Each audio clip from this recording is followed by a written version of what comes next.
Hey guys, today I'll show you how to add money to Venmo from your credit card. It's very easy to do. For this, first make sure you have the latest version of the Venmo app installed. Then open the app and log into your account. Before you can add money, you need to link your credit card.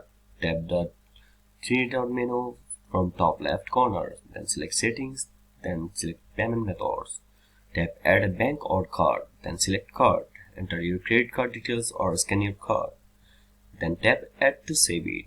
Venmo charges a 3% fee when you use a credit card for payments. Venmo doesn't allow direct transfer from a credit card to your Venmo balance, but you can use your credit card for payments.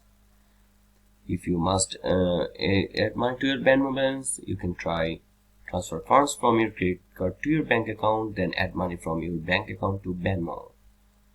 And that's it. That's how you can add money to Venmo from your debit credit card.